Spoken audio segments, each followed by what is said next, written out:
का जो इंटरप्रेटर है वो उसको रन करेगा, और रन करने के बाद उसकी जो आउटपुट होगी सिमेंटिक्स के हिसाब से होगी कि अगर उस सेंटेंस या उस एक्सप्रेशन जो आपने टाइप किया अगर उसके कोई सिमेंटिक्स हैं तो आपको एक वैलिड या रीजनेबल आउटपुट मिलेगी, अदरवाइज आपको मे बी रॉन्ग आंसर मिल सकता है। तो इसको थोड़ा डिटेल में आप देख लेते हैं कि सिंटैक्स जो है लिखा हुआ है कि defines a valid form of input, एक जो वो डिफाइन करता है। सिंटैक्स का मतलब ये होता है कि आप कोई भी इनपुट से मुराद यहाँ पे कोई वैलिड एक्सप्रेशन है, कोई प्रोसीजर है, कोई स्टेटमेंट है, जो भी आप इनपुट देते हैं मैपल को, तो वो जो है ना एक्चुअली क्या होनी चाहिए, एक वैलिड चाहिए। वैलिड तभी होगी जब हम उसको उसके सिंटैक्स के हिसाब से लिखेंगे, जैसे उसका सिंटैक्स डिफाइन होगा। जैसे हम इधर भी कहते हैं कि हर जो स्टेटमेंट है उसको कॉलन या सेमी कॉलन से टर्मिनेट करना जरूरी है, कि जो स्टेटमेंट्स हैं वो कॉलन सेमी कॉलन से सेपरेट होनी चाहिए। तो ये एक समझ लें कि एक स्टेटमेंट का एक सिंटैक्स है कि एंड के ऊपर एक कॉलन या सेमी कॉलन लाजमी देना है, तो वो वैलिड स्टेटमेंट तभी बनेगी जब उसके एंड पे कॉलन या सेमी कॉलन होगा। इसी तरह ये प्रोसीजर की बात करें तो प्रोसीजर में हमने वो पढ़ा हुआ है कि प्रॉस और एंड प्रॉस दोनों के दरमियान में जो प्रोसीजर की स्टेटमेंट्स है वो होनी चाहिए। प्रॉस से ये डिफाइन होता है कि यहाँ से प्रोसीजर स्टार्ट हो रहा है, और एंड प्रॉस से ये डिफाइन होता है कि प्रोसीजर यहाँ पे एंड हो रहा है। तो वो भी एक सिंटैक्स है। अगर आप प्रॉस और एंड प्रॉस में से किसी को मिस कर देंगे या एंड प्रॉस के बाद आप सेमी कॉलन नहीं लगाएंगे तो फिर भी आपको सिंटैक्स के एरर्स जो है वो मिलेंगे। तो सिंटैक्स मीन के रूल्स हैं ताकि आपकी इनपुट भी वो एक वैलिड इनपुट हो सके, और इनपुट से मुराद कोई एक्सप्रेशन, प्रोसीजर, स्टेटमेंट, कोई प्रोसीजर कॉल, कोई इफ एल्स कंडीशन, कोई लिस्ट, कोई आपने वो सेट्स, इस तरह की चीजें जितनी भी पढ़ी है सबका एक सिंटैक्स है, उसी को फॉलो करके हम उसको बना। ये नीचे लिखा हुआ भी है कि syntax defines rules everything in maple. तो मैपल में जो भी चीज है उसका कोई ना कोई रूल है लिखा, तो हर चीज का इसका मतलब कि हर चीज का अपना एक सेपरेट सिंटैक्स है। तो it answers the following questions. Syntax को देखें तो हमें क्वेश्चंस जो है आंसर्स मिलने चाहिए। ये फॉलोइंग क्वेश्चंस जो वो रेज होते हैं सिंटैक्स को देखते हुए। फॉर एग्जांपल पहला क्या है कि whether parentheses are required in the expression, कि जैसे अगर हम एक एक्सप्रेशन लिखते हैं x आगे फिर है जनाब उसकी पावर एक्सपोनेंट y और फिर पावर z है, तो क्या ये ब्रैकेट्स जो होनी है ये जरूरी है? अगर ये देंगे तो क्या ये स्टेटमेंट जो है वो नहीं देंगे तो क्या ये इनवैलिड हो जाएगी? तो इसका मतलब ये है कि आप दे सकते हैं या नहीं दे सकते, डिपेंड करता है। तो एक ये चीज है कि फॉर एग्जांपल ऐसे लिखा जा सकता है या नहीं लिखा जा सकता। और उसके बाद जैसे है कि how to enter string that is longer than one line. अगर आपके पास एक स्ट्रिंग बहुत लेंथी है, एक लाइन से ज्यादा की है, तो क्या आप उसको लिख सकते हैं? अगर लिख सकते हैं तो कैसे लिख सकते, कैसे एंटर कर सकते हैं? या हमने कल भी कि हम वो बैक स्लैश यूज करते हुए मल्टीपल लाइंस पे स्ट्रिंग को लिख सकते हैं। ठीक है, और ये फिर कॉपी पेस्ट हो। बहरहाल तो लिखने का स्टाइल है, जो उसका रूल्स हैं राइटिंग्स के वो डिफाइन किए जाने हैं और उसको हम सिंटैक्स कहेंगे। ठीक है, ये नीचे लिखा है कि अगर इनपुट जो है वो आपके सिंटैक्टिकली करेक्ट है, ये यहाँ पे लफ्ज होना है सिंटैक्टिकली इनकरेक्ट है। ठीक है, करेक्ट है अगर आपने किसी सिंटैक्स को फॉलो नहीं किया। If the input is not, ठीक है करेक्ट है, अगर मतलब सिंटैक्स के हिसाब से वो करेक्ट नहीं है, नॉट शुरू में लग गया तो सिंटैक्स एरर इज रिपोर्टेड, तो एक सिंटैक्स एरर जो है वो आपको मिल जाएगा और वो बताएगा कि यहाँ पर आपने क्या मिस किया, क्या होना चाहिए, क्या नहीं होना चाहिए। जैसे वो कल वाली एग्जांपल्स के अंदर जब हमने वो डबल ऑपरेटर यूज कर लिए थे a प्लस प्लस बी में, तो हमें पता चल गया था, सिंटैक्स एरर आ गया था कि ये प्लस जो है यहाँ पे कोई एरर है। या कॉलन सेमी कॉलन मिस कर देते थे तो हमने फर्स्ट चैप्टर में पढ़ा था कि मैप क्या करता है, ऑटोमेटिकली वहां पे कॉलन या सेमी कॉलन जो है वो इंसर्ट कर देता है और हमें आउटपुट दे देता है। कुछ चीजें ऑटोमेटिकली फिक्स हो जाती हैं और कुछ नहीं होती। तो बहरहाल सिंटैक्स एरर हो सकता है। क्लियर हुई बात जी? Yes sir. Yes sir. Yes sir. जी जी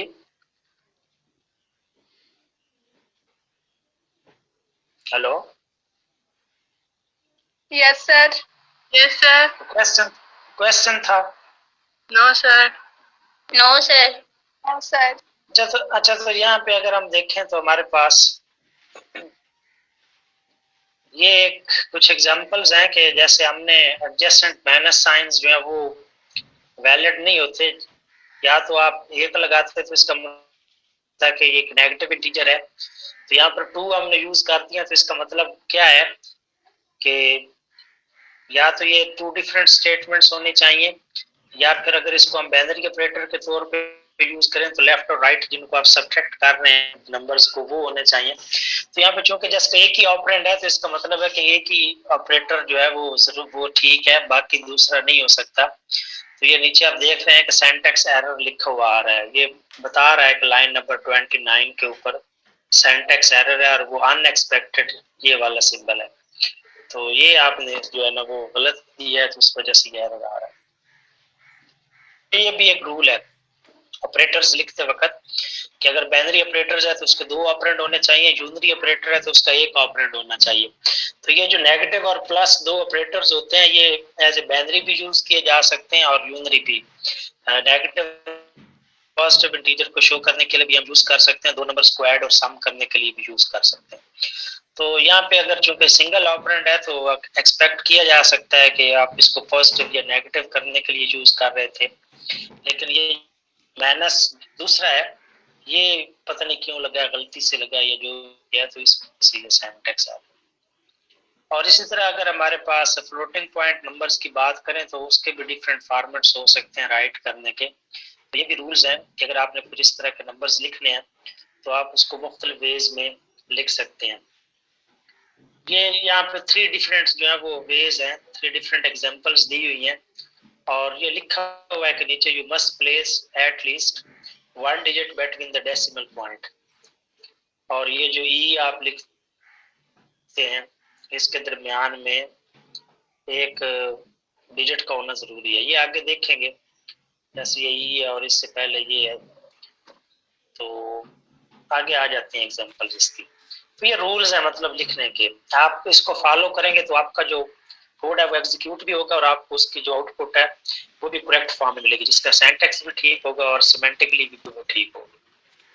सर ये लास्ट लाइन की नहीं समझ आई।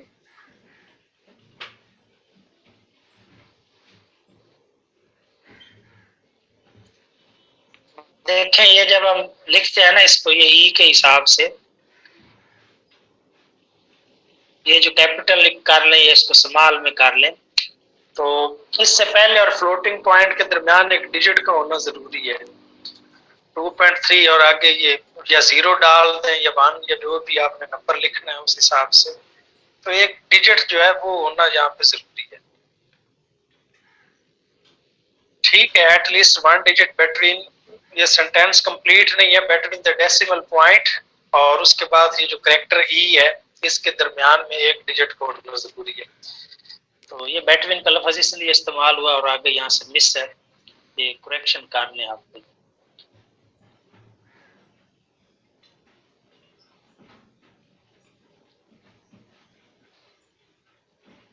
सिमेंटिक्स की अगर हम बात करें तो सिमेंटिक्स जो है किसी भी लैंग्वेज में वो डिफाइन करता है कि हाउ एक्सप्रेशन या स्टेटमेंट या जो भी प्रोग्राम है वो कैसे एग्जीक्यूट होगा, मतलब कैसे एग्जीक्यूट होने से मुराद ये है कि उसकी जो आउटपुट है वो कैसे मिलेगी आपको।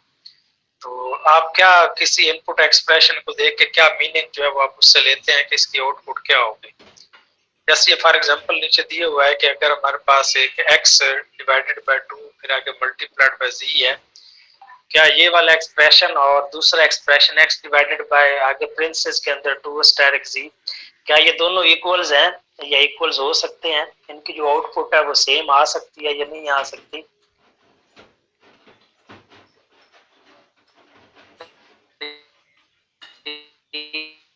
ये चीजें इसके अंदर हैं। पास दूसरा है कि the behaviour when sin x over x is computed with 0, x is equal to 0, अगर x जो है वो हमारे पास 0 जाता है तो फिर इसका क्या आंसर होना चाहिए, क्या आउटपुट हमें मिल सकती है। The value of i after executing the following loop, ये नीचे एक लूप दिया हुआ है, अगर ये लूप कंप्लीट होता है जब तो उसमें आई की वैल्यू क्या होगी? तो ये डिफरेंट मतलब वेज हैं, स्टेटमेंट्स हैं, और इनको देखते हुए हम ये गेस कर सकते हैं कि आउटपुट क्या होगी। ये चीज होती है सिमेंटिक, क्या मीनिंग क्या उससे लेते हैं। जी अब ऐसा कोई क्वेश्चन है? सर सही आवाज नहीं आ रही है, अभी कट कट कर आ रही है सर। किसी वक्त ठीक हो जाती है, किसी वक्त नहीं समझ आता। सबको कट कट के आ रही है आवाज। सर ये अभी थोड़ी पहले ठीक सर थी। अभी ठीक है, पहले कट कट के आ रही। सबको इश्यू है या सिर्फ आप? सबको तो नहीं पता सर, सर, पर पहले सर अब क्लियर है पहले। कट कट के आवाज है।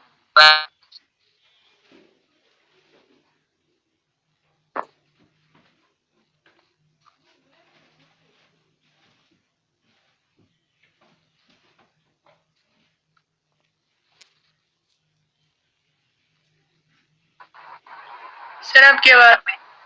अभी आवाज ठीक आ रही है? सर नहीं थी आ रही अभी।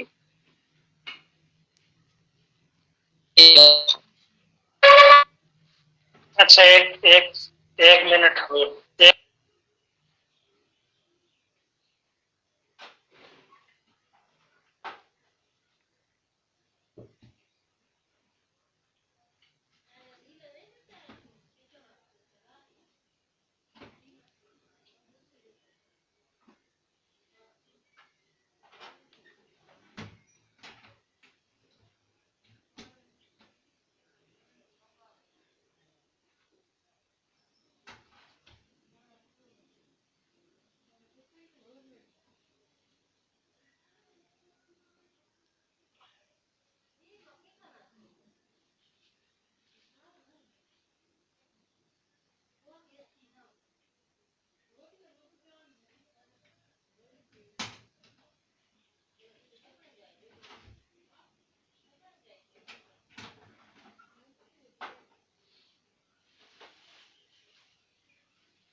आवाज आ रही है सबको जी? Hello? Yes sir. Yes sir. Yes sir.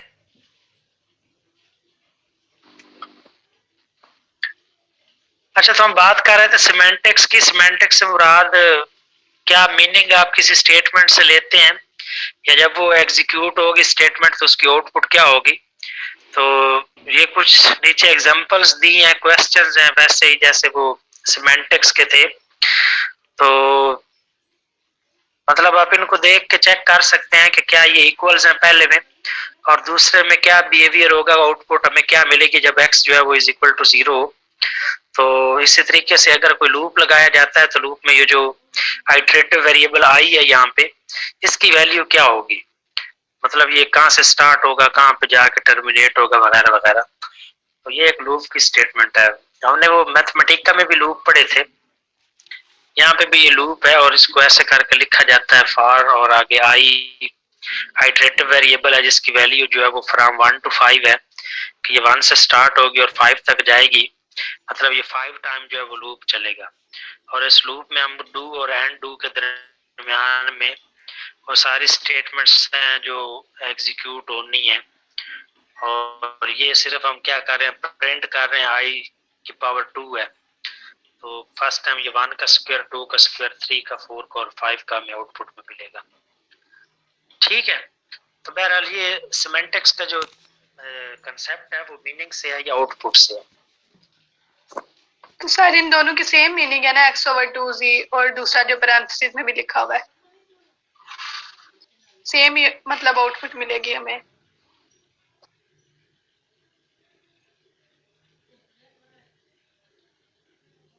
क्या इसके सेम मीनिंग्स है?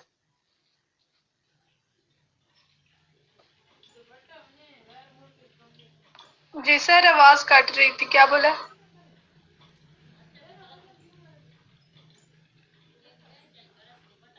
आपने कोई क्वेश्चन पूछा है कि ये दोनों इक्वल्स हैं या नहीं, गालिबन यही पूछा है आपने, पहले Yes, वाला जो sir. क्वेश्चन है। Yes sir. सर इक्वल है ये ना क्वेश्चन दोनों?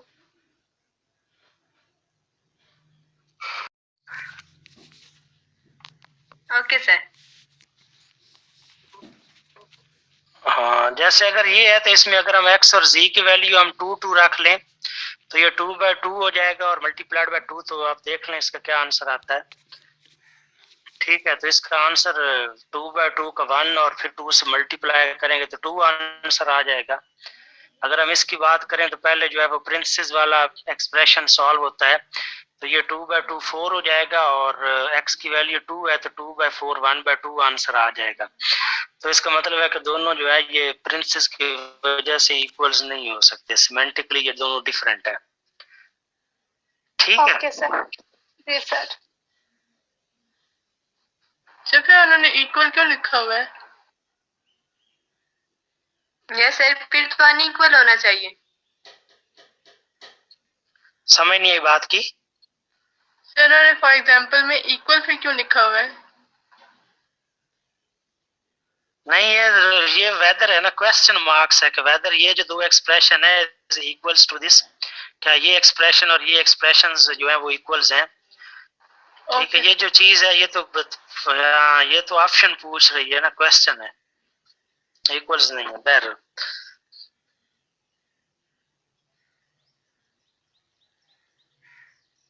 अगर हम एक्सप्रेशंस की बात कर ले मैथमेटिका में या मैथ्स के अंदर, तो मैपल में जो एक्सप्रेशंस हैं वो फंडामेंटल एंटिटीज हैं, ये फंडामेंटल ऑब्जेक्ट्स हैं, और ये जो एक्सप्रेशंस हैं इनमें मल्टीपल टाइप के ऑपरेंड्स जो है वो हमारे पास हो सकते हैं।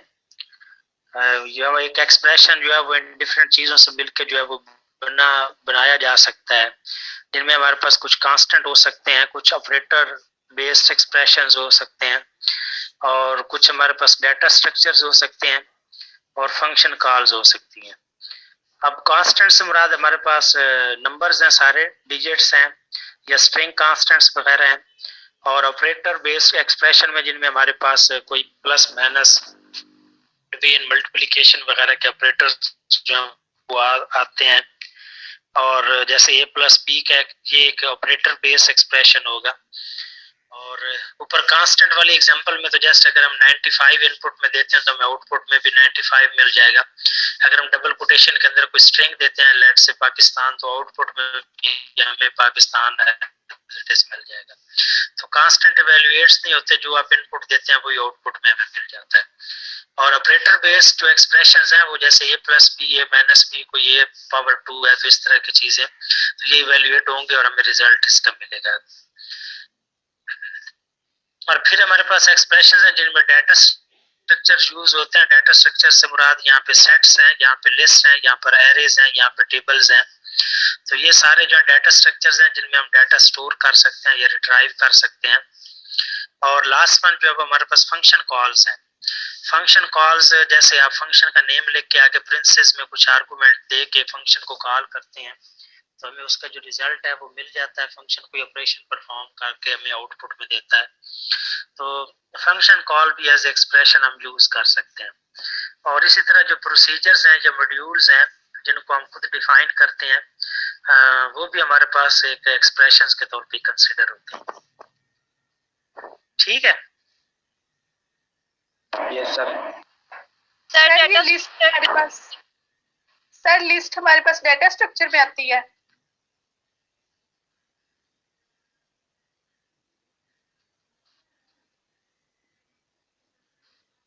जी, डाटा स्ट्रक्चर में हमारे पास array, list, tables, matrices, sets, ये सारे डाटा स्ट्रक्चर्स हैं। नहीं, स्ट्रिंग नहीं, स्ट्रिंग तो कांस्टेंट है। जी जी,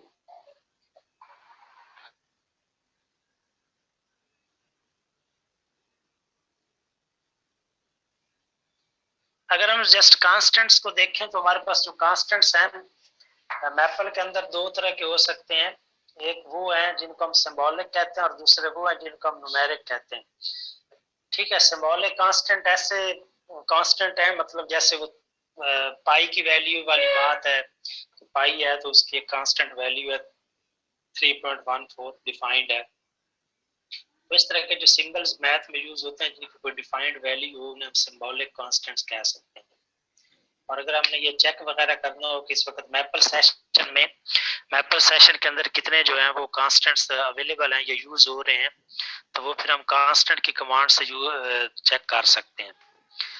आप इनपुट प्रॉम्प्ट पे जाके कांस्टेंट्स लिखें, कांस्टेंट्स का ये जो वर्ड है पूरा, ये पूरी एक कमांड है। अगर आप ये टाइप करेंगे तो आपको एक लिस्ट मिलेगी। जैसे वो हमने एनवायरनमेंट वेरिएबल्स वाली बात की थी कि कितने आप यूज कर रहे हैं, तो एनवायरनमेंट की कमांड यूज करेंगे तो आपको वो लिस्ट मिल जाएगी। इसी तरह ये कांस्टेंट की भी लिस्ट मिल जाएगी। अब हमने वो सेकंड चैप्टर में गालपन ये फर्स्ट चैप्टर में इसको पढ़ा था। न्यूमेरिक कांस्टेंट्स जो सिंबॉलिक के बाद है उनके अंदर हमारे पास integers, rational numbers, floating point numbers और उसके अलावा कोई अदर स्पेसिफिक वैल्यूज जैसे इन्फिनिटी या अनडिफाइंड। इन्फिनिटी और अनडिफाइंड ये भी कांस्टेंट है। जहाँ पे आप इन्फिनिटी लिखेंगे या आप अनडिफाइंड लिखेंगे तो इसका मतलब होगा कि ये कोई कांस्टेंट वैल्यूज हैं। तो ये हमारे पास डिफरेंट टाइप्स के न्यूमेरिक कांस्टेंट हो सकते हैं।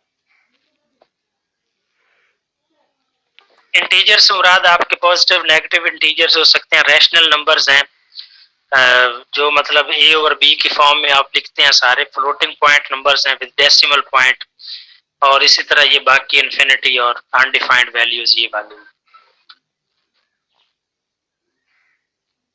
ओके सर, इनको जरा देखते हैं आगे। ये कांस्टेंट में अगर हम बात करें जनरली तो maple expression is of type constant. एक एक्सप्रेशन जो है अगर हम देखें कि वो कांस्टेंट टाइप का है या नहीं, तो ये लिखा हुआ है कि if it is of type complex या उसके बाद one of the initially non constant और उसके बाद an unevaluated function with all arguments of type constant. और इसी तरह अगर सम प्रोडक्ट या पावर वगैरह उस एक्सप्रेशन में यूज हुए हैं with all operands of type constant, तो उनके जितने भी ऑपरेंड्स हैं अगर वो कांस्टेंट हैं तो इस वजह से आंसर जो है वो एक्सप्रेशन जो उसको हम कांस्टेंट कंसीडर कर सकते हैं। ठीक है, मतलब कहने का ये है कि हमारे पास कोई एक्सप्रेशन हो और उस एक्सप्रेशन में हमारे पास डिफरेंट ऑपरेटर्स और ऑपरेंड्स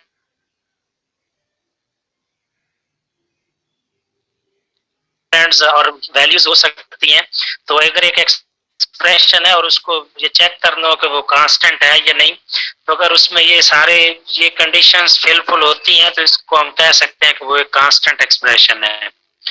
तो जैसे अभी हमने पीछे कांस्टेंट में पढ़ा है कि हमारे पास कॉम्प्लेक्स नंबर या उसके बाद रैशनल नंबर्स, इंटीजर्स वगैरह वगैरह ये चीजें हैं तो ये कांस्टेंट है। तो अगर आपके एक्सप्रेशन में ये चीजें मौजूद हैं तो आप कह सकते हैं कांस्टेंट एक्सप्रेशन है।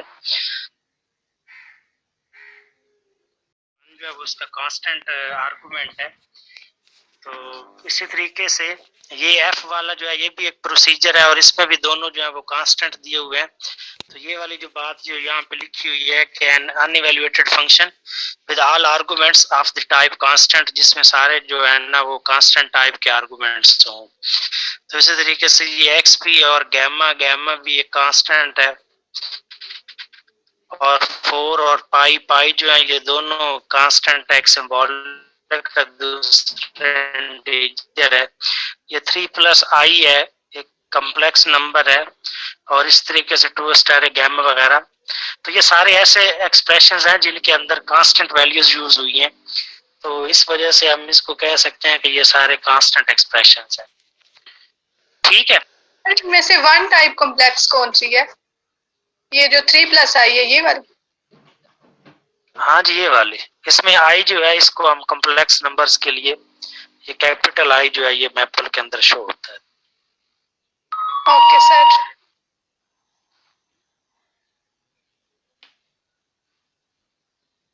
इसी तरीके से हम ये टाइप की कमांड के थ्रू चेक भी कर सकते हैं कि ये कांस्टेंट है या नहीं। तो आप देख रहे हैं कि हमने पहला एक एक्सप्रेशन दिया और दूसरा टाइप उसकी जैसे ये लास्ट लेक्चर में था कि 2 जो है वो कांस्टेंट है, अगर 2 कांस्टेंट टाइप का हुआ तो हमें इसका आंसर ट्रू मिलेगा, अदरवाइज फॉल्स। इस तरीके से हमने साइन को चेक किया विद 1 कांस्टेंट आर्गुमेंट, तो ये भी हमें बता रहा है कि ये कांस्टेंट है और नीचे आंसर ट्रू है। ये पूरा एक्सप्रेशन है, तो क्या है ये एक्सप्रेशन कांस्टेंट टाइप का है तो हमें आंसर में ट्रू मिल रहा है। ठीक है, तो इसका मतलब है कि ये सारे कांस्टेंट एक्सप्रेशंस ही हैं। Yes sir. इसी तरह हमारे पास इंटीजर कांस्टेंट्स में अगर हम बात करें तो ये लिखा हुआ है can integer is an optionally signed arbitrary length, मतलब साइन हो सकता है साथ में माइनस या प्लस लगा हो, ना भी लगो तो वो एक इंटीजर ही होगा। साइन इंटीजर तब होगा जब उसके साथ कोई प्लस या माइनस का साइन हो, जो कि बताया कि ये नंबर जो है ये पॉजिटिव है ये नेगेटिव है। ठीक है, जीरो जो है उसमें, तो जो नीचे एग्जांपल्स आप देख रहे हैं कि जब हम जीरो को जीरो प्लस के साथ इवेल्युएट कर रहे हैं, या जीरो को माइनस जीरो के साथ, या प्लस जीरो को माइनस जीरो के साथ, तो सारे आंसर नीचे ट्रू आ रहे हैं कि ये इक्वल्स हैं। ठीक है, और इसी तरीके से हमारे पास natural integer is any sequence of 1 और more decimal digits. Natural integers हम कहते हैं कि ऐसे जो कि मतलब हमारे पास सीक्वेंस हो इंटीजर्स की या डेसिमल डिजिट्स की 0 to 9 तक दो डिजिट से वो वाले, और साइन इंटीजर में हमारे पास वो है जिनके साथ प्लस या नेगेटिव लगा हो, लेकिन वो भी नेचुरल इंटीजर ही हो हमारे पास।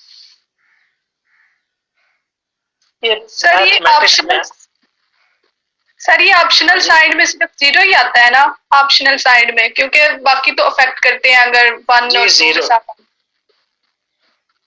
ओके सर जी, जीरो ही आता है। Okay sir. इसी तरीके से हमारे पास रैशनल नंबर्स हैं। रैशनल नंबर या फ्रैक्शन जिसे आप कह लें is the quotient of two integers, dominator और नोमिनेटर जो भी आप कहते हैं। तो मैपल्स जो है इस तरह के जो रैशनल नंबर्स होते हैं उनको सिंप्लीफाई करके लोएस्ट टर्म में चेंज कर देता है। जैसे ये अगर हमारे पास है तो इसका आंसर हमें जो है वो -5/2 मिल गया है, और अगर हम इसकी बात करें तो हमारे पास जो आंसर है वो 5 मिला है। अगर तो डिनोमिनेटर जो है वो 1 हो जाता है तो इसका मतलब इस केस में एक होल नंबर जो है या आप कह लें एक इंटीजर जो है वो हमें आंसर में मिलता है, फ्रैक्शनल पार्ट नहीं मिलता। ये नीचे इसके बारे में लिखा हुआ। ठीक है, yes sir. Yes sir.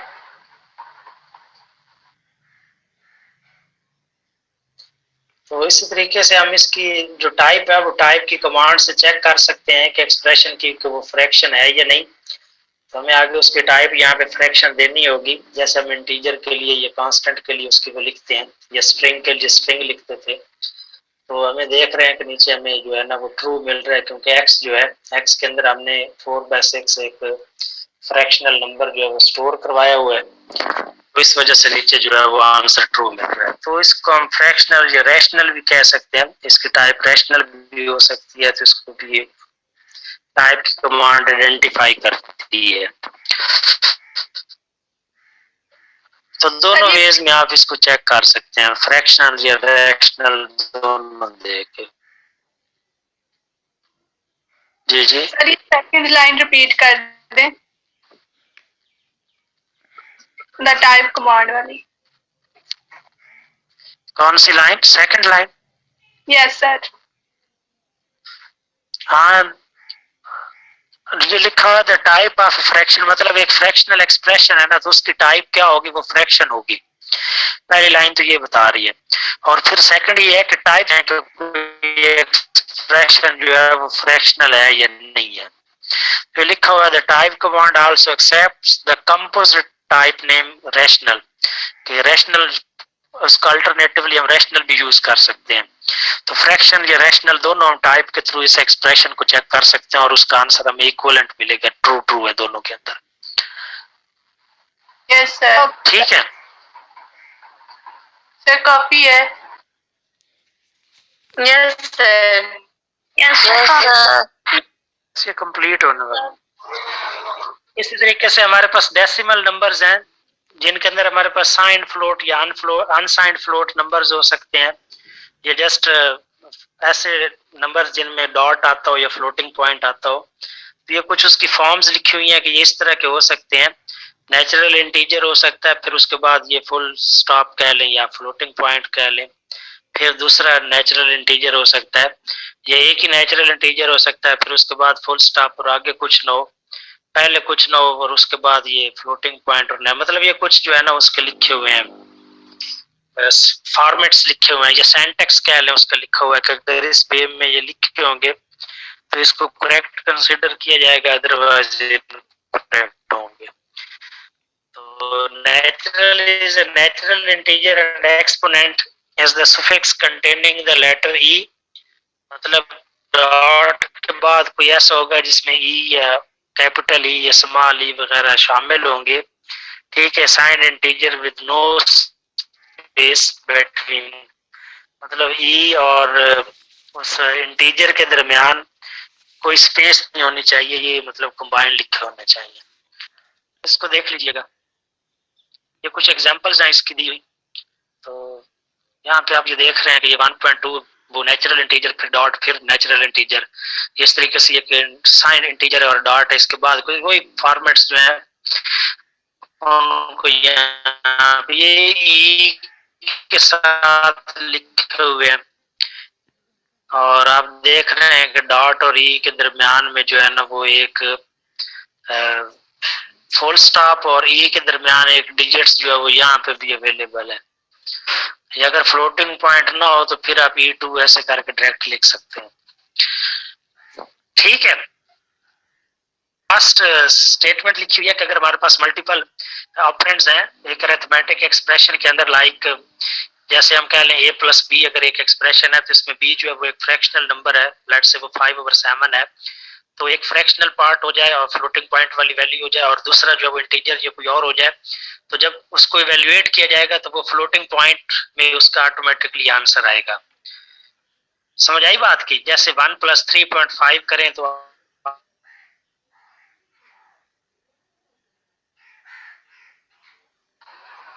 Answer आपको 4.5 ही मिलेगा।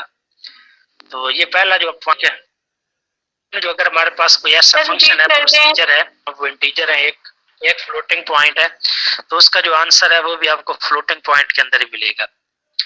रिपीट ये है कि सिंपली हम ये कहना चाह रहे हैं कि अगर एक एक्सप्रेशन में मल्टीपल नंबर या डिजिट्स आप यूज करते हैं, वैल्यूज यूज करते हैं, और उसमें अगर कोई एक भी हमारे पास फ्लोटिंग पॉइंट नंबर आ जाता है या वैल्यू होती है फ्लोटिंग पॉइंट, तो पूरा एक्सप्रेशन जो है वो फ्लोटिंग पॉइंट में चेंज हो जाएगा। जैसे हम एग्जांपल दे रहे थे कि 2 है, 2 को अगर आप प्लस करें 3.5 के साथ तो आंसर आपको क्या मिलेगा? 5.5। तो पूरा एक्सप्रेशन फ्लोटिंग पॉइंट में चेंज हो जाएगा। क्लियर हुई बात? Yes sir. Yes sir.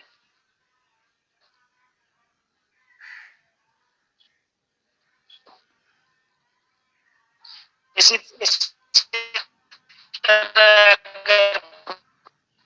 आपकी आवाज नहीं आ रही है सर, आवाज नहीं आ रही। 2-4 आर्गुमेंट्स हैं, तो उनमें भी अगर कोई इसी तरीके से कोई, तो वो फंक्शन जो कंप्यूटेशन परफॉर्म करेगा उन स्लाइड भी नहीं आर्गुमेंट्स को यूज करके,